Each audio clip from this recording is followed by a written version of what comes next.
What's up, guys? It's Julian. Today I'm going to be showing you how to do Flying Fish style shoegaze with no guitars. We're going to be doing everything in MIDI with just stock Ableton stuff, even like mastering and vocal processing and drums. All of that is going to be right under the hood in Ableton. You can grab this template at the top of the description on my website. Definitely grab it. It'll help you make an awesome track immediately. It gives you a really solid foundation to build your tracks on. Plus, it'll help support me. Thanks for the support, guys, and let's get going. Alright, so the first thing we got up here is our main guitar chords.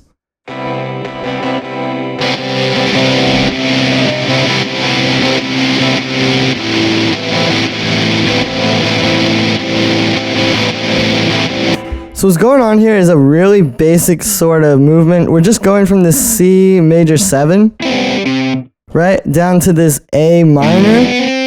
But then it's kind of like a little bit different because it's not just an A minor, we got an A, right? So here would be like the basic A minor, would be like root, 5th, 3rd, right? A, E, C. But then I'm also throwing in a 7th, and then there's also a 9th there. Plus there's the element of like keeping some of the notes as you go through, right? Like that E, that major 7, we're in that C major key, so then having that just hang as we keep going, you know, is going to give it it really creates that dreaminess throughout. I think this is a great way to do it, is just have like the same top notes and stuff, and then just let the bottom notes kind of determine where it goes, like chord wise and emotionally, right? The other thing here is you can see I've actually stacked these in like an interesting way. Like it isn't just all on the one, like, right? It makes a difference. If you think about like playing a guitar, like if you want to do guitars without a guitar, you got to think about what happens when you play. Well, when you strum a guitar, you usually strum that root note first, and then the other notes kind of come in within milliseconds after, but it's not just going to be all at once, right? Unless you're like, even if you're doing really heavy metal picking, I mean, you're still going to technically hear that root note first. So I've done that here, and then even like with the rhythm, just having it be dun, dun, dun, dun, dun, dun, dun, like really just thinking about what you would play on guitar. And every single one of those chords has the staggered MIDI, right? Which is easier to do than you think. You just got to duplicate it and then just put the root note on the grid and you're good, right? Like that, you can see. But yeah, so there's that. This is being played across 3 different patches here. So what we got, they're all the same starting patch, and then they're going through different amps. I've got this one, right? So those are giving you like some nice panning and a bit of stereo width, and then down the middle we have this one,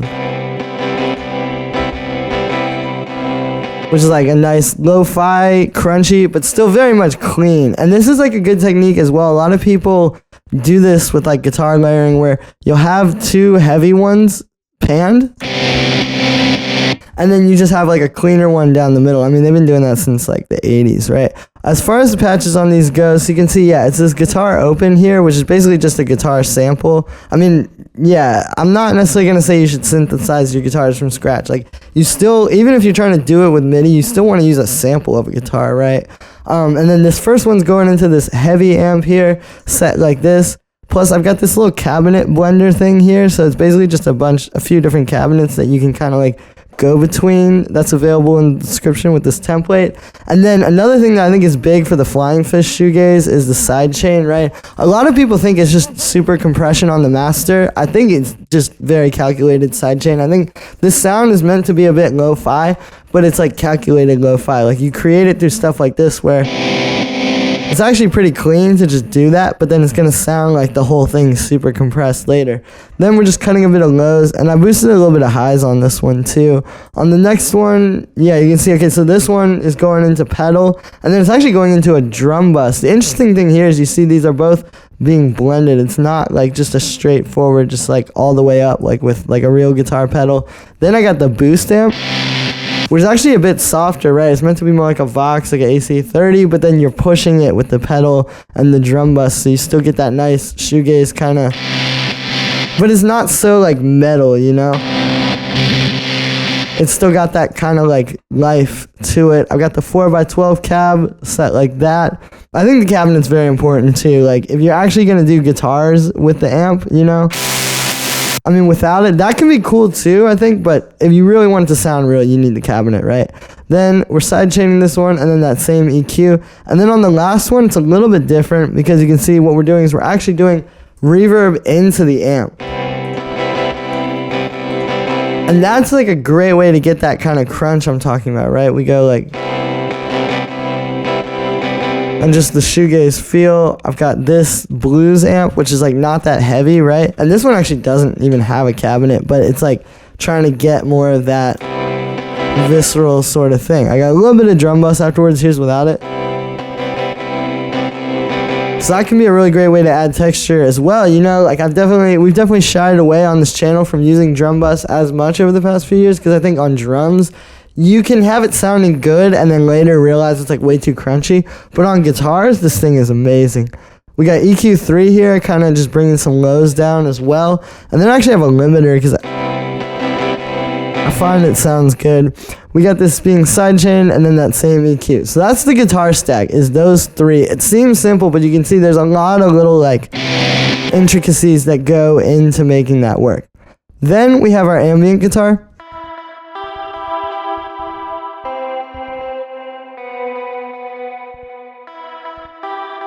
So it's a really simple melody. Again, we're in this C major here, and we're really playing with like the dreamy voices, right? Like having the C, that major seventh with the B, and then just starting on the third, right? Like if you hear this against the chord progression,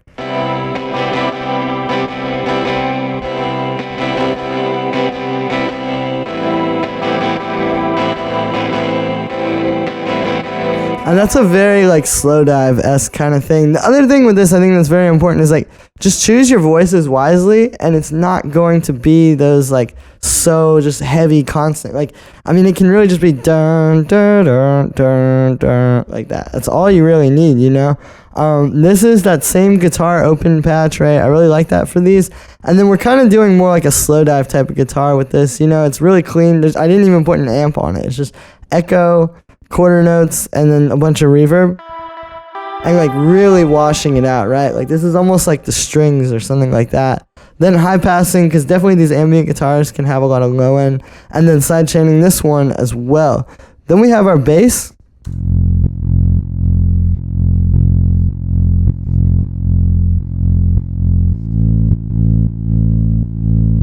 So this is where things get a little bit interesting musically. It's playing this rhythm, right, which you can hear grooves well with the drums, also important with the bass. Like it's almost like the way you'd have an 808 or something following the drums with trap music, right?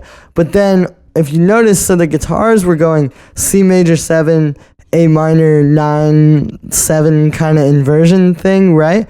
But then this is going F major, A minor. So you're actually getting like a lot of depth there, I think, when the bass kind of grounds it with that F major to A minor kind of progression, which is very emotional and very like shoegazy and all that.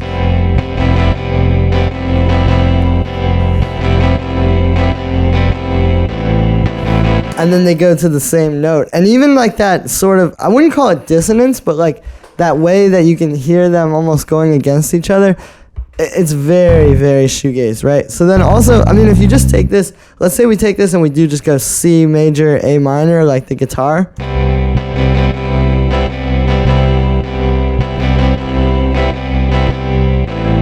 It works, right? But there's something really cool that's happening when the bass and that guitar aren't necessarily on the same. Especially when you want to create this big dreamy wall of guitars like this. Now, for this one, I'm using, again, a bass sample. It's another one of those things, I mean, if you want real sounding MIDI basses, surprise, use a sample, right? Then I'm actually low passing it a little. Here's without. Just because it kind of makes it just a little bit deeper. And the guitars do have so much going on that you just don't really want it to clash. I got the bass amp, no cabinet, and then we're just side chaining that. And then I have my secret layer that you may not have realized.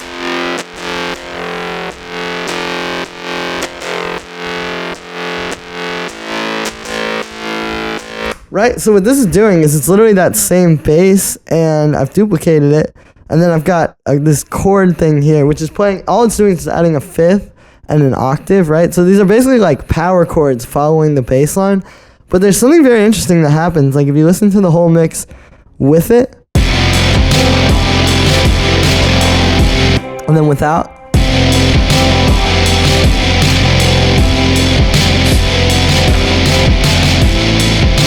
right? So there, for some reason, just having that double up the bass line and just really like fill it out. But then because it's just a fifth and an octave, it's not going to clash musically. It can really add a lot. And this is a case where you can see I got the amp on like a very heavy setting with no cabinet after. So like I was talking about, like that can be useful in your mix. Just you got to use it in the right places. Like this is meant to be a more, you know, grabbing, intense sound, so it really fits to just let it be that, you know. We got a high pass filter, pretty important, and then we're side chaining, and then we got our drums.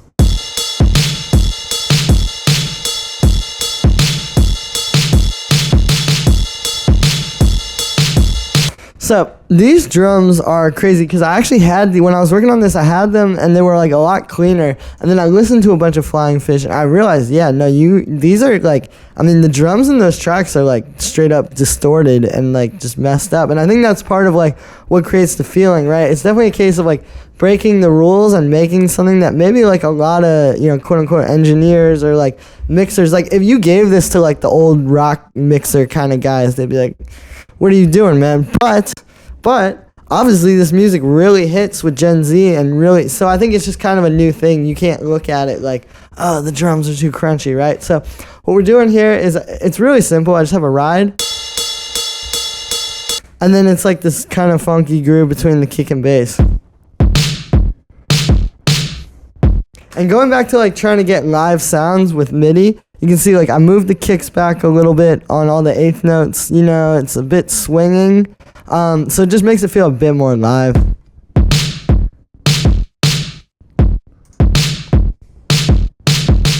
Even just doing the little velocity there on those last snares, right? And even just thinking like, okay, not just putting the snare on the 3, but having like, you know, this hit and these hits. So it does feel a bit more groovy and a bit more live, right? It's meant to kind of be like straddling that line between the two. On the group here, I've just got a bit of drum bus. There's that.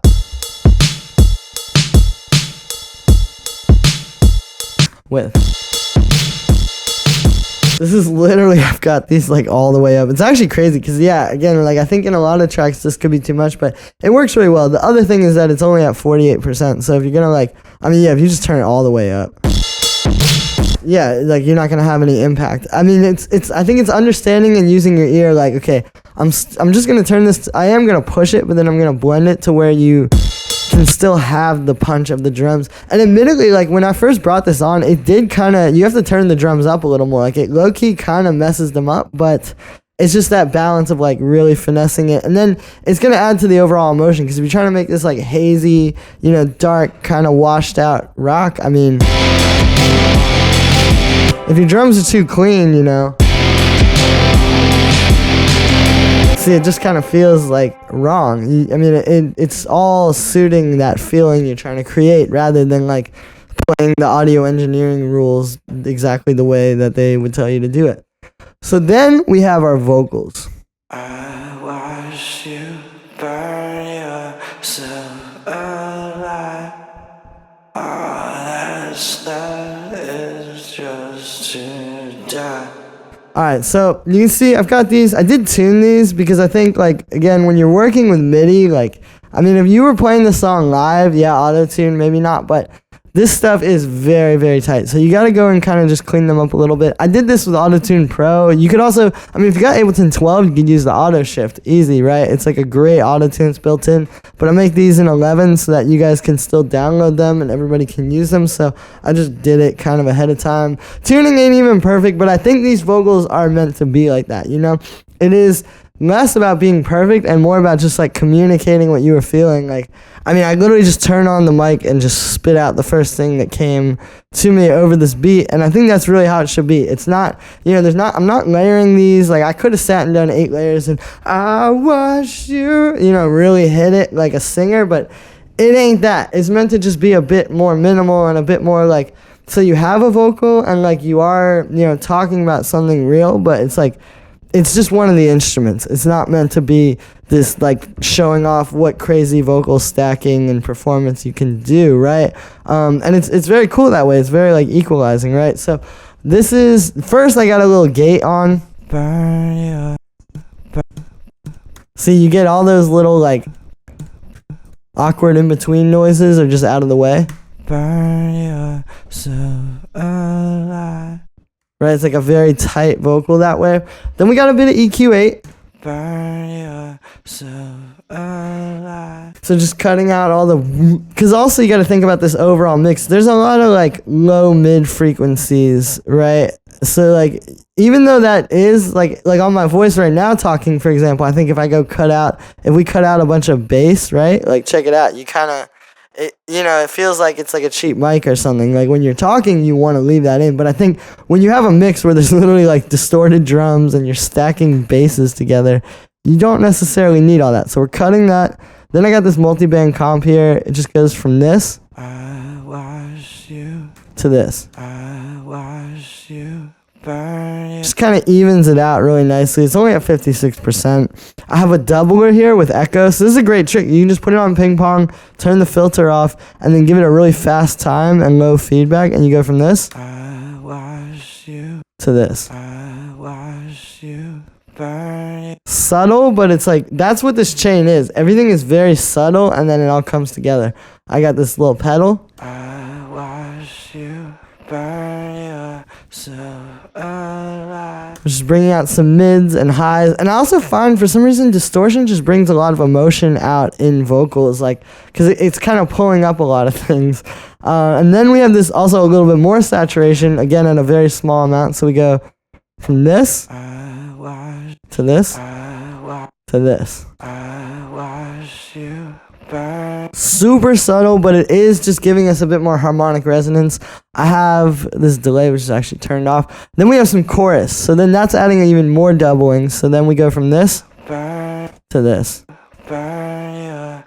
Very subtle, but the ensemble is good for that. I got a glue compressor. So that you can hear is just really bringing it out. And then we have an EQ at the end just to kind of like all the little things that maybe aren't so great coming from like the distortions and stuff you get rid of. Like I think when you use distortion and overdrive on vocals, you definitely get more of the like kind of boomy frequencies coming out, and what you really want is up here. So I'm also cutting a little bit. There's like a resonance up there. I just cut. And then finally we got a bit of hybrid reverb. I've got it on the Studio B Far LR. I didn't even change too much, honestly, because it's like, yeah, hybrid reverb is just really good for the shoegaze stuff. For one, because it's like a little bit more real, but also you have so many options for reverb, and you can really get like a lot of cool things. I mean, you can get like, if we go into like the weirder ones, right, you can even get like, some of these. Some very cool shoegaze effect. I mean, this thing is literally a shoegaze machine. So there's the vocals. The last thing is we have a send down here. This is like the final boss, because if you listen to this, if you listen to Flying Fish music, it's heavy, it's compressed, it's limited, but I think people are underplaying how much you can do with just like a send with some distortion on it, right? So what's happening is I've got everything besides the vocals. I think vocals can kind of mess these up. All the instruments though are just being sent a little bit into this overdrive here.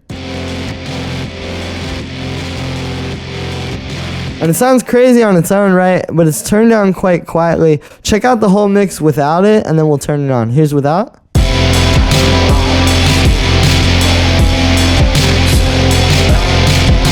With.